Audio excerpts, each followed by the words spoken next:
Olá, é uma alegria poder estar falando com você. Aqui é pastor Pio Carvalho, eu sou pastor sênior da Comunhão Cristã Aba em Curitiba. Nós estamos disponibilizando esse material para você e vai fortalecer você, edificar, vai preparar você para viver uma vida cristã abundante, uma vida cristã vitoriosa. Você vai ter um louvor e logo a seguir uma mensagem, a mensagem que nós gravamos nos nossos cultos aqui. Todos os domingos nós temos aqui culto pela manhã às 9h30 e também às 18 horas. Abra o seu coração, receba a palavra, seja fortalecido, continue abençoado em o nome de Cristo Jesus. Amém.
Consolo e alegria, Espírito,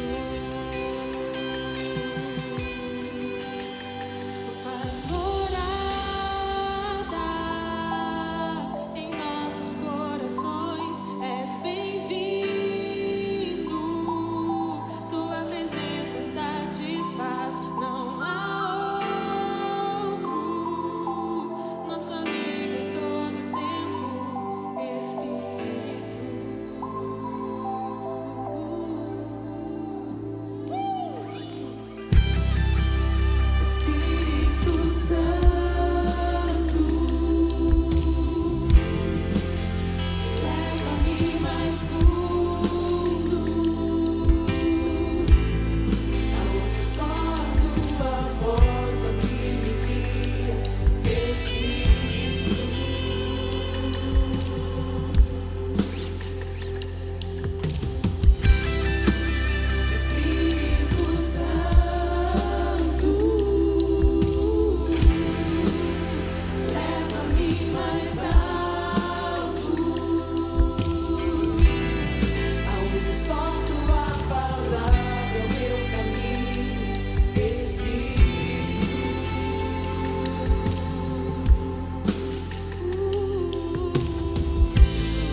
Eu quero trazer uma palavra muito simples. Eu não quero trazer teologia para vocês hoje, né? Às vezes eu tenho uma série de mensagens mais teológicas, né? Justificação, remissão, redenção, santificação, lanalão, lanalão. E o pessoal sai com a cabeça meio quente do culto, né? Uau, mas, né? Dizem que a semana passada, domingo, o Rômulo, né, exagerou na teologia, né? Meio difícil de entender a mensagem, porque é tal, mais profunda e tal. Então eu vou trazer uma mensagem bem simplesinha e que na verdade fala da vida cristã diária. Ou seja, muitas vezes nós ministramos para você ser. Hoje eu quero ministrar para você fazer. Eu quero ministrar para você tirar os olhos de você e olhar para alguém que está perto de você. Por isso eu quero usar como título, quero usar como tema, como restaurar o irmão. Como restaurar o irmão. Quando você sai de cena e você coloca alguém diante dos seus olhos. Quando você decide importar-se com alguém, com alguma pessoa. E eu quero usar uma experiência muito linda na vida do apóstolo Paulo, no livro dos Atos dos Apóstolos. Existe aqui um relato de uma história muito, muito importante. O apóstolo Paulo, na sua terceira viagem missionária, ele passa numa cidade chamada Troade. E ele ia ficar somente um dia nessa cidade. Depois continuaria viagem de volta para Jerusalém. O texto sagrado diz que ele reuniu, informou os irmãos ali, mandou WhatsApp, mensagem para todo mundo, tal, dizendo: olha, eu estou na cidade e vamos fazer uma reunião, um culto, uma celebração a Deus. E o texto diz que ele então reúne um grupo de pessoas numa sala no terceiro andar, e o texto diz que ele prega ali a noite toda. E neste culto aconteceu um incidente, aconteceu um episódio. Um rapaz chamado Eutico, ele está sentado na janela e ele cai do terceiro andar e morre. E aí tem todo então um desenvolvimento dessa história, e é sobre isso que eu quero falar um pouquinho com você. Antes de eu contar a história em si, eu quero destacar dois aspectos da vida cristã, mas eu quero ler antes o texto. Atos capítulo 20, a partir do versículo 7. Atos 27 diz assim: no primeiro dia da semana, quando? É sábado ou segunda? Domingo. No primeiro dia da semana, reunimos-nos para partir o pão, para a ceia do Senhor, para a comunhão, para a ceia. E Paulo falou ao povo, pretendendo partir no dia seguinte, continuou falando até a meia-noite. Havia muitas candeias, muitas lamparinas no piso superior onde estávamos reunidos. Um jovem chamado Eutico, que estava sentado numa janela, no peitoral da janela, adormeceu profundamente durante o longo discurso de Paulo, durante a longa mensagem de Paulo. Vencido pelo sono, caiu do terceiro andar. Quando o levantaram, estava morto. Caiu do terceiro andar e morreu.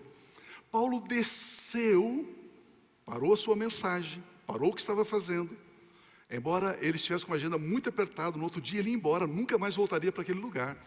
Paulo desceu, inclinou-se sobre o rapaz e o abraçou. E disse: não fiquem alarmados, ele está vivo. Aí o texto continua dizendo: então subiu novamente, participou da ceia, partiu o pão, celebrou a ceia, comeu, depois continuou a falar até o amanhecer e foi embora, e partiu. Levaram vivo o jovem, o que muito os consolou, o que muito os agradou. Eu quero, nessa mensagem, como em muitas mensagens, eu quero usar aqui uma figura de linguagem chamada metáfora. Eu sei que você estudou, passou pela matéria de português, e todos nós sabemos o que é uma metáfora. Mas deixa eu repetir para você. Metáfora, então, é uma figura de linguagem onde nós encontramos em toda parte, todo escrito, em muitas conversas, especialmente os nossos pais e avós, usavam muitas metáforas para se comunicar conosco. Metáfora é quando uma palavra está sendo empregada fora do seu sentido literal, fora do seu sentido real. Por exemplo, ele tem uma vontade de ferro. Isso aqui é uma metáfora. Ou seja, a expressão vontade de ferro é para explicar, designar uma vontade forte, como o ferro. Então isso é uma metáfora.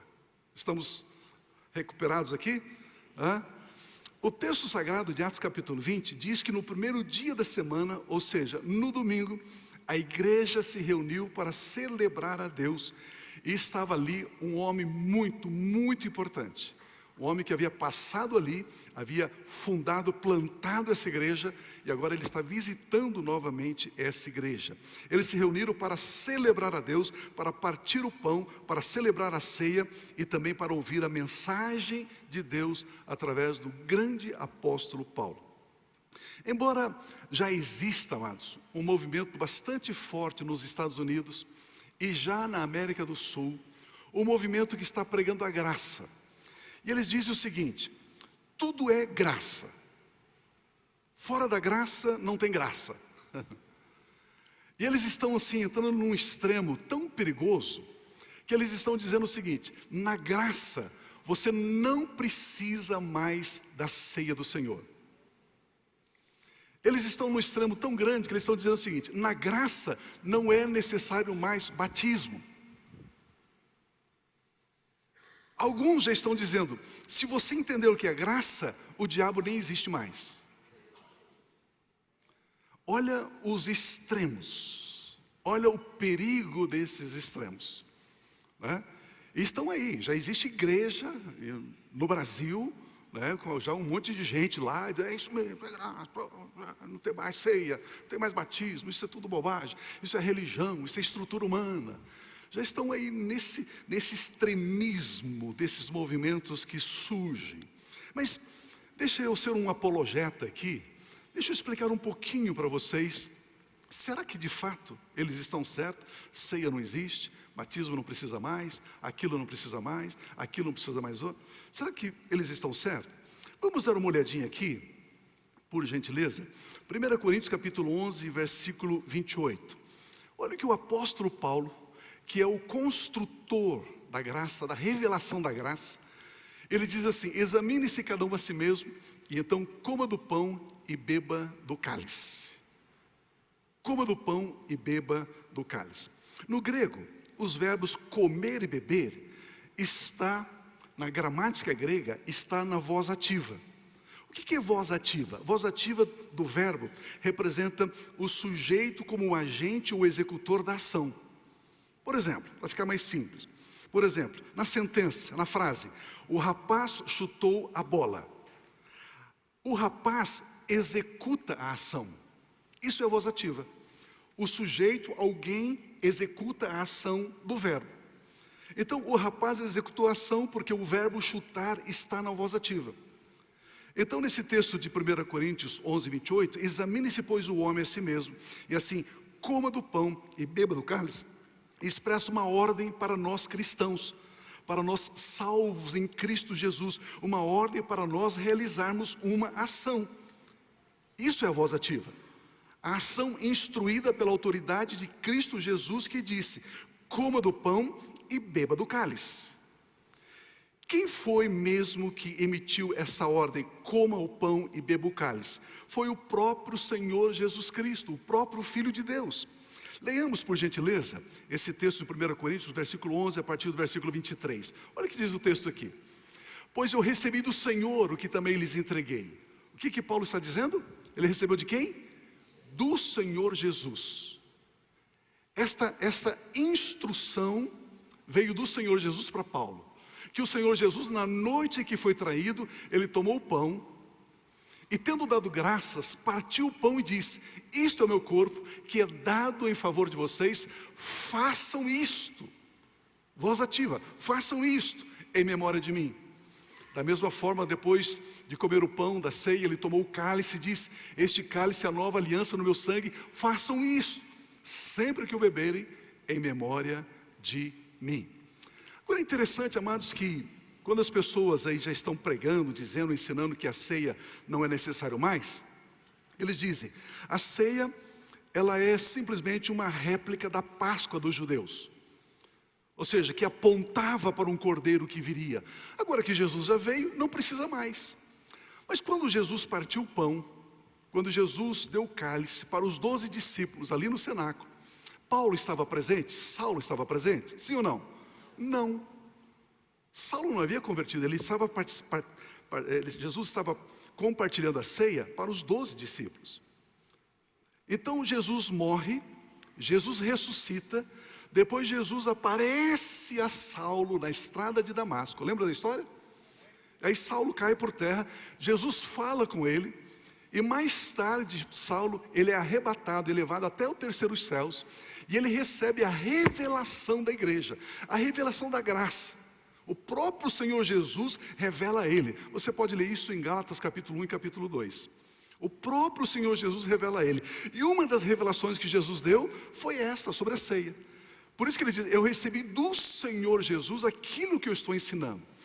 Se a Páscoa dos judeus, ela simbolizava somente a vinda do Cordeiro, e já que Jesus veio, a ceia é um tipo da Páscoa, então não precisa mais da ceia, então Jesus não poderia aparecer depois de morto e ressurreto a Paulo e dizer, faça isto. Estão comigo? Estão entendendo? Então se Jesus disse depois da sua ressurreição, depois da sua ascensão e glorificação, façam isto, porque a ceia faz parte sim da prática da vida cristã. Precisamos sim, ele diz, façam isto, voz ativa. Nós devemos acatar esta instrução dada ao Senhor Jesus, a Paulo. E Paulo então reparte para nós, gentios, igreja gentílica. A igreja dos não-judeus que creem, são salvos em Cristo Jesus, pela graça, eles participam da ceia, eles passam pelas águas do batismo, sim, eles creem na obra de Cristo. Portanto, reunir aqui, no primeiro domingo, ou seja, no primeiro dia da semana, no domingo, celebrar ao nosso Pai Celestial, partir o pão, beber o cálice, receber a ministração da palavra de Deus, tudo isso faz parte da vida de cada cristão. Essa é uma prática na vida pessoal de cada crente. Tem um amigo americano, ele é um doutor em missiologia, e um dia conversando com ele, ele diz assim, Pio, eu tive uma experiência tão impressionante. Eu estava numa região muito remota na África, e fazendo estudos, um pós-doutorado, fazendo pesquisas com alguns povos, e tinha um grupo convertido ao cristianismo, e eles me convidaram então para participar com eles de um culto, de uma celebração. E eles terminaram com uma ceia. Mas essa região tão remota, eles não têm suco de uva, eles não têm vinho. Então o que eles tinham? Tinham água de coco. E eles não tinham pão, eles não têm trigo. Não plantam trigo. É uma tribo remota. O que eles têm? Mandioca. Então eu participei de uma ceia com água de coco e mandioca. Você consegue entender a beleza da metáfora? A beleza do simbolismo, do significado? E o próprio Senhor Jesus diz, façam isto.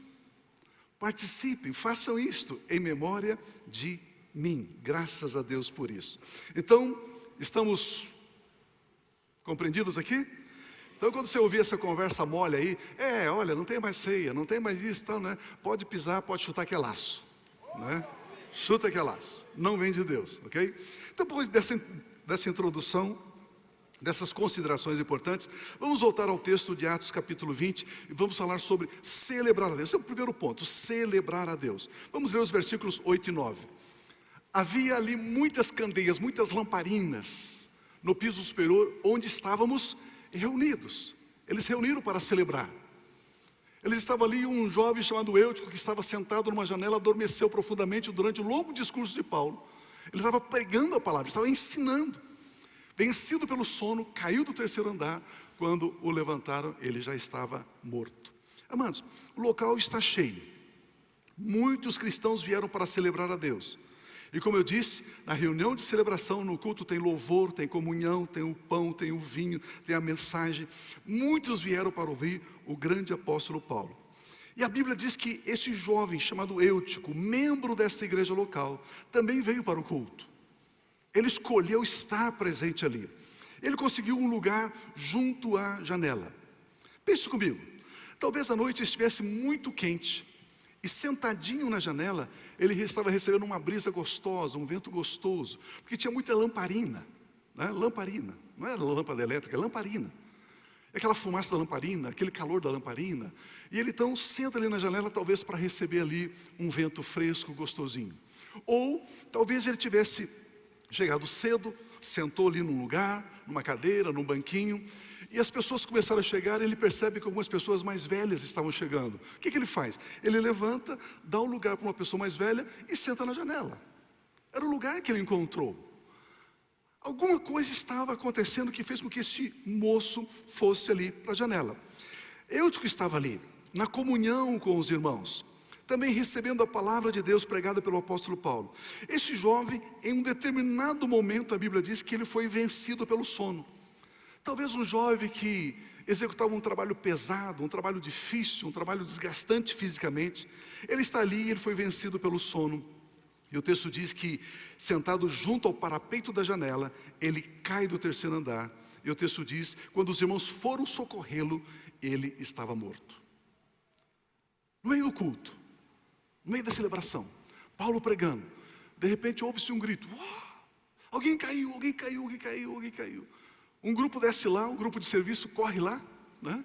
E chega e diz: "Olha, o Eutico caiu e ele está morto." Ele está morto. Pense comigo. Aqui nessa história então nós vamos aprender 4 princípios, usando uma figura de linguagem, usando a figura da metáfora. Vamos usar aqui 4 princípios de como devemos viver a vida cristã diariamente, aprendendo também como restaurar os irmãos e irmãs que por alguma razão caem, que por alguma razão afastam-se, que por alguma razão esfriam-se, por alguma razão começam a abandonar a fé em Cristo Jesus. O texto diz que Paulo desceu. Vamos ler os versículos 10, 11 e 12. Quando isso aconteceu, Paulo desceu, inclinou-se sobre o rapaz e o abraçou. E ele disse: "Não fiquem alarmados, ele está vivo."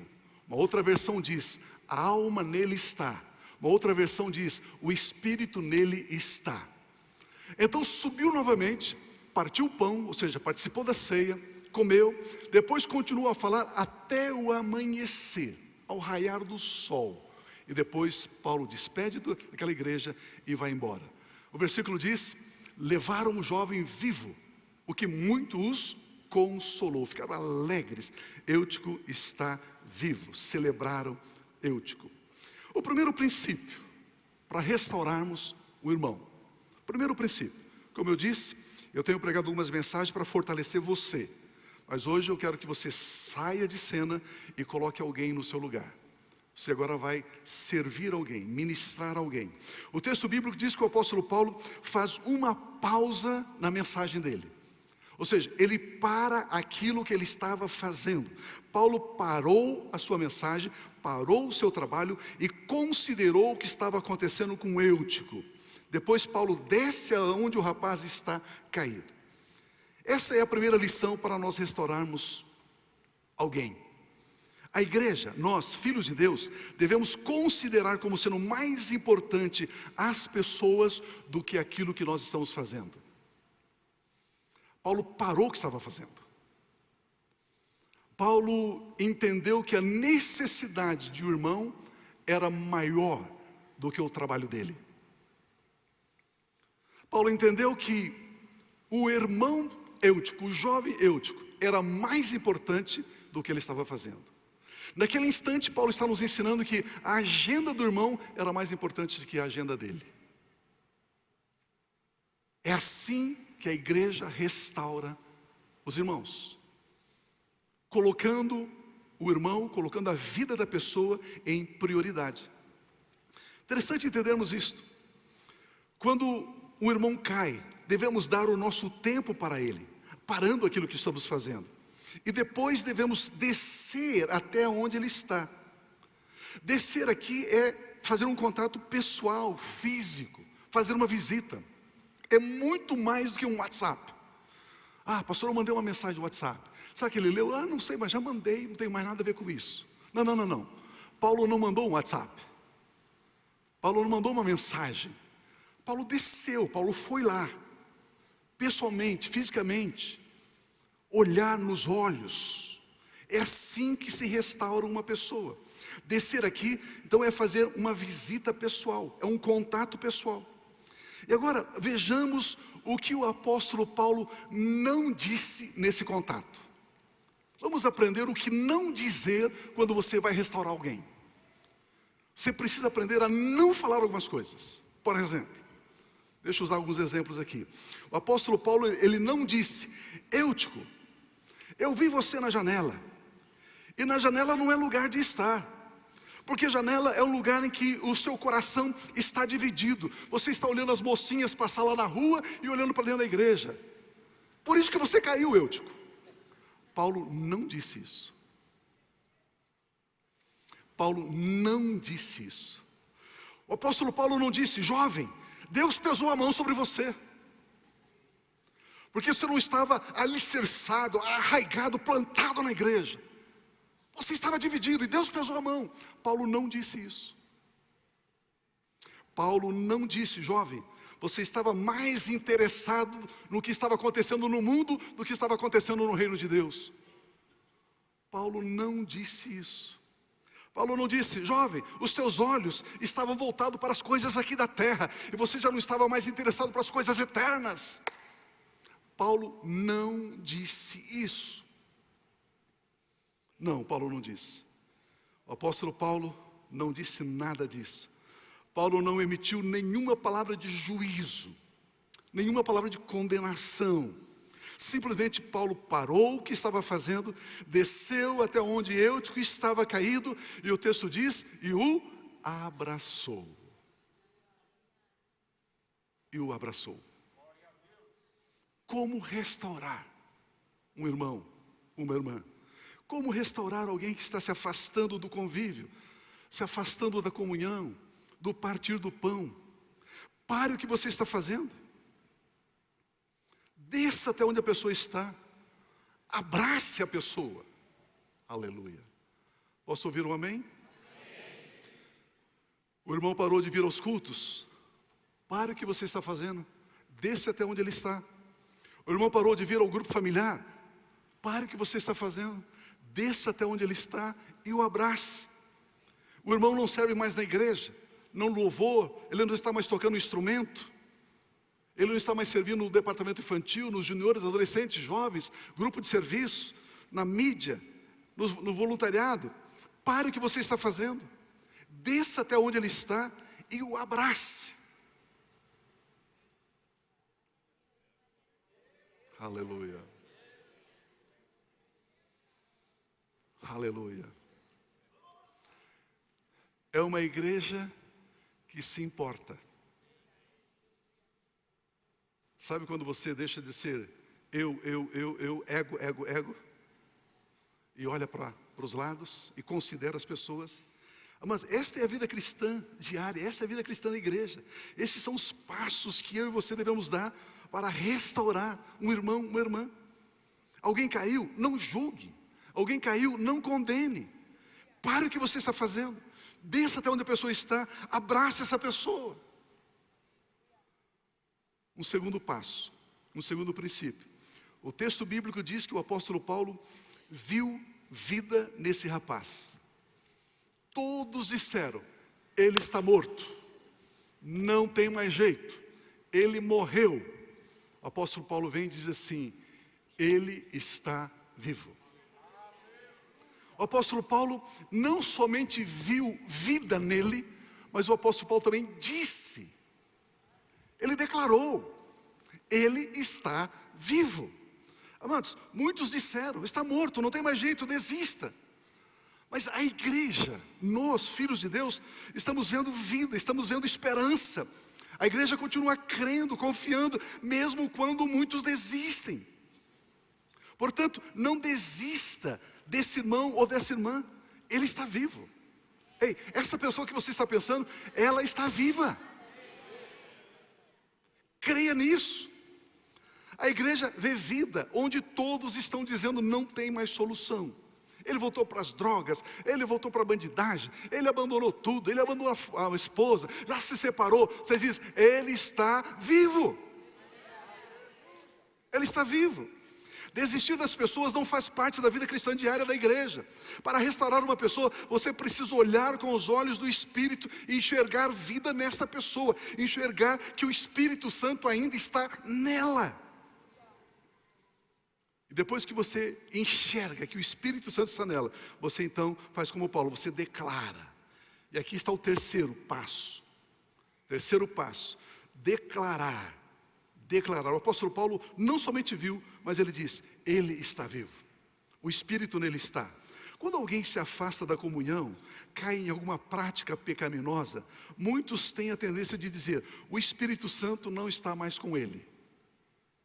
O Espírito Santo já o abandonou. Espiritualmente ele já está morto. Mas a igreja do Senhor Jesus Cristo sempre profetiza, sempre declara, o Espírito Santo está nele sim, está nela sim, ela está viva. É interessante, amados, que na vida cristã, nessa nossa caminhada, nessa nossa jornada, existem alguns momentos que ninguém acredita em você, só você. Existem alguns momentos que nem você acredita em você. Na minha jornada cristã, eu já levei tanta paulada, tanta pedrada, que eu falei assim, será que sou eu e a minha esposa que acredita em mim? Porque você olha assim e fala, não, ninguém crê mais. Mas o Espírito de Deus, quantas vezes eu já fui acusado, ele não tem mais unção não, o Espírito Santo não está mais com ele não. Quantas vezes já disseram isso de mim? Mas eu olho para mim e o Espírito Santo diz, ei, eu estou aí, hein? Estou firme, hein? Estamos juntos. Aleluia! Graças a Deus!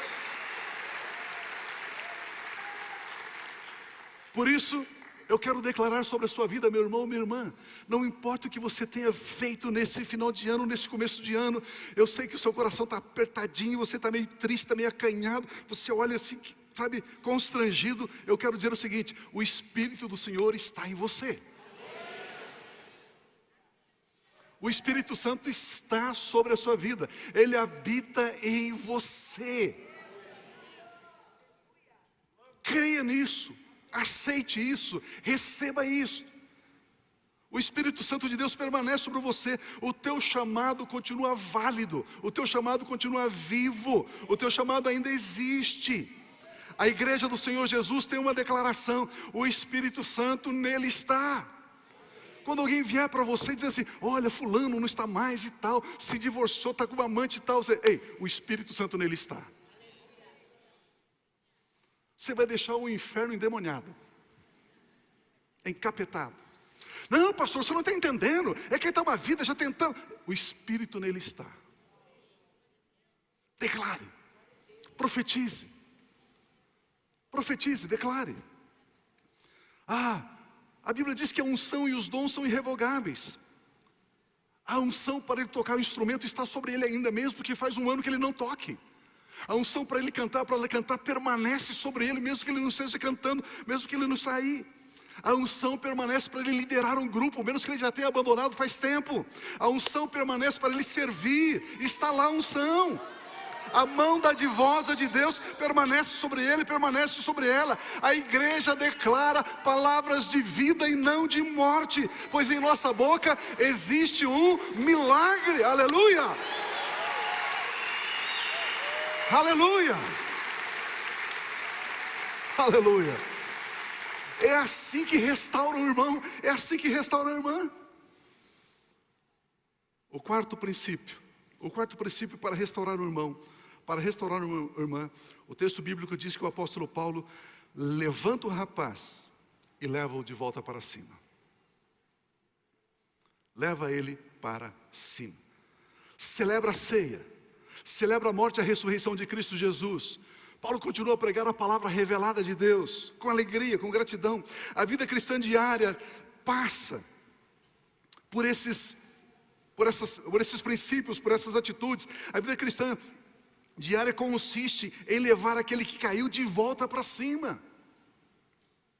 A palavra exortar no grego não é apausentar. A palavra exortar no grego é erguer. Exortar é levantar. Eu não sei onde que entrou na igreja que exortar é falar duro, é falar com agressividade, com aspereza. Não, isso não é exortar, isso é ignorância, falta de amor. Exortar é erguer.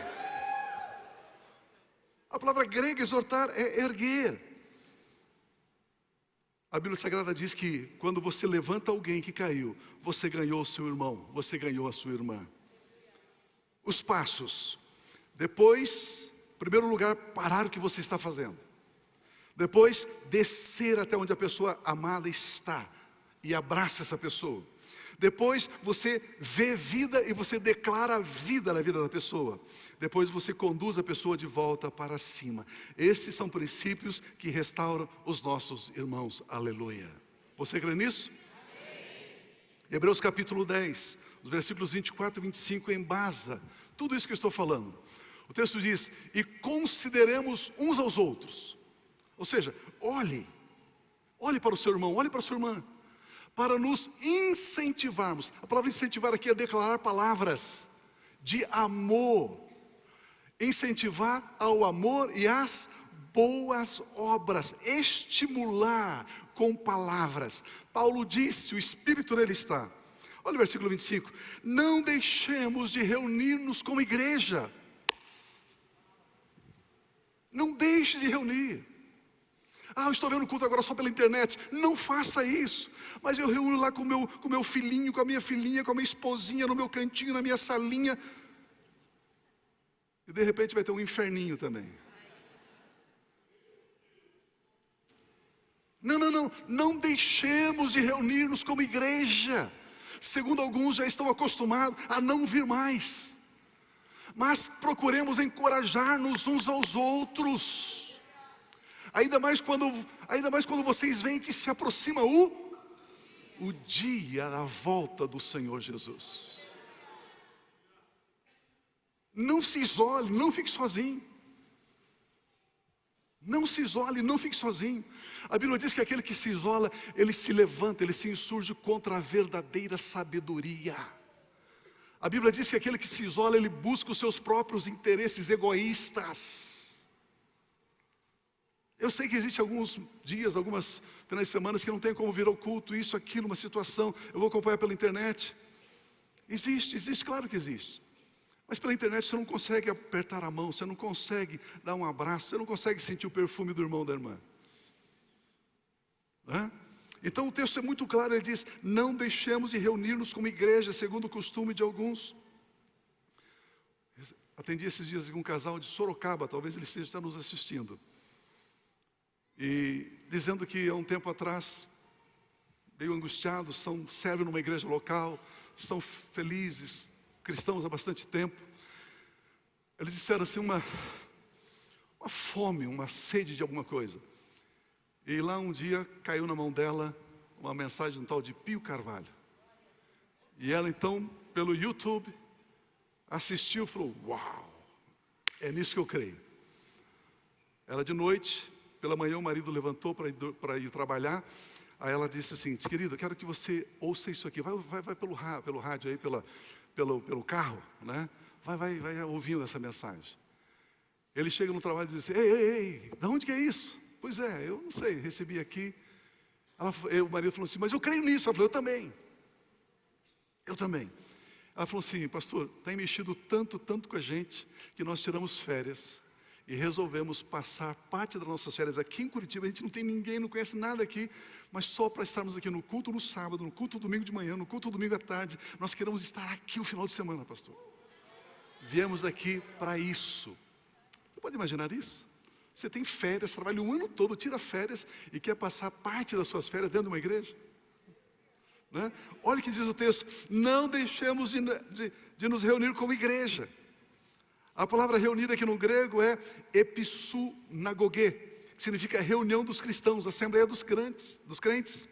O texto sagrado diz que nesta reunião onde os santos, os filhos de Deus, os irmãos se encontram, incentivam-se, encorajam-se, estimulam-se uns aos outros no amor e nas boas obras. Nessa reunião, o apóstolo Paulo partiu o pão, ou seja, Eutico participou da ceia com todos os irmãos. Ele não foi excluído da comunhão. mas foi encorajado a amar uns aos outros e a realizar boas obras. O próprio apóstolo Paulo, inspirado pelo Espírito Santo, em 2 Coríntios 5,16, ele diz: de modo que, de agora em diante, a ninguém mais consideremos do ponto de vista humano. Outra versão diz: de agora em diante, a ninguém mais conhecemos segundo a carne. Ainda que antes tenhamos considerado Cristo dessa forma, agora já não mais o consideramos segundo a carne. O que a palavra de Deus está nos educando é que não devemos arquivar, registrar em ata o episódio da queda dos nossos irmãos. É isso que a Bíblia está dizendo. A ninguém consideramos segundo a carne. Ou seja, não ver mais esse amado irmão, essa amada irmã como alguém caído.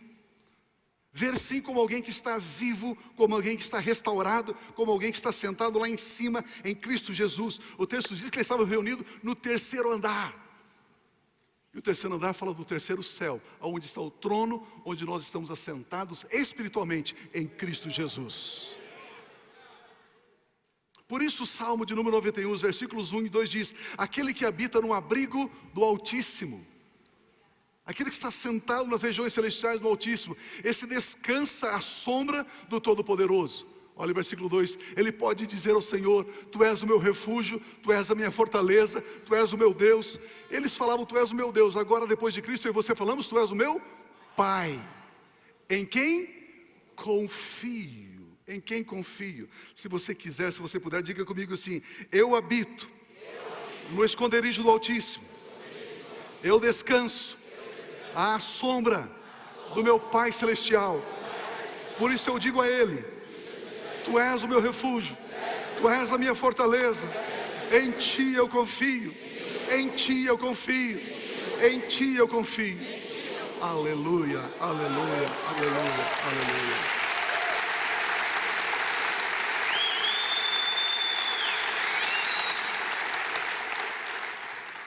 Meu irmão, minha irmã, deixe o Espírito Santo usar a sua vida, para você estender a mão, para você ajudar, para você resgatar, para você restaurar alguém. Agora você sabe como fazer isso. Uma lição muito simples, mas muito prática. Pare o que você está fazendo. Desça até onde a pessoa está. Vê vida na pessoa. Declare vida na pessoa. Abrace essa pessoa. E depois traga novamente para a comunhão, para o partir do pão, para a celebração a Deus.